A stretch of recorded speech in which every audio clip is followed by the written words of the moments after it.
माघ माह 7वां अध्याय।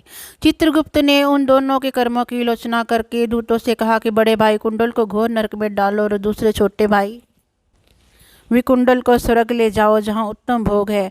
तब एक दूत तो कुंडल को नरक में फेंकने के लिए ले गया। दूसरा दूत बड़ी नम्रता से कहने लगा कि विकुंडल चलो, तुम अपने अच्छे कर्मों से स्वर्ग को प्राप्त होकर अनेक प्रकार के भोगों को भोगो।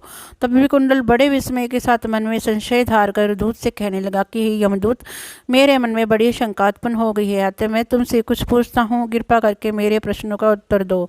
हम दोनों भाई एक ही कुल में उत्पन्न हुए, एक जैसे ही कर्म करते हैं रहे, दोनों भाइयों ने भी कोई शुभ कार्य नहीं किया, फिर एक को नरक क्यों प्राप्त हुआ? मैं अपने स्वर्ग में आने का कोई कारण नहीं दिखता।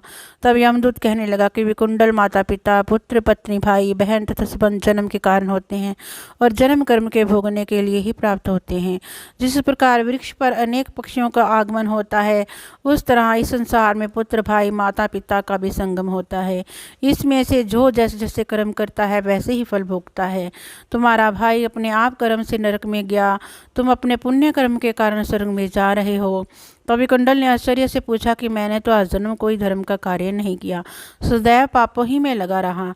मैं अपने पुण्य के कर्म को नहीं जानता। यदि तुम मेरे पुण्य के कर्म को जानते हो तो कृपा करके बतलाइए। तब देवदूत कहने लगा कि मैं सब प्राणियों को भली भांति जानता हूँ, तुम नहीं जानते। सुनो, हरिमित्र का पुत्र सुमित्र नाम का ब्राह्मण था, जिसका आश्रम यमुना नदी के दक्षिणोत्तर दिशा में था।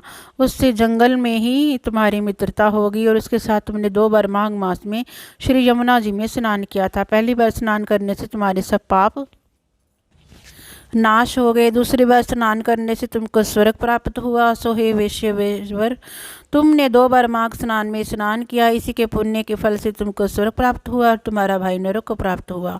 दत्तात्रेय जी कहने लगे कि इस प्रकार वह भाई के दुखों से अति दुखित होकर अमरतापूर्वक मीठे वचनों से दूतों से कहने लगा कि हे दूतों, सज्जन पुरुषों के साथ 7 पग चलने से मित्रता हो जाती है और ये कल्याणकारी होती है।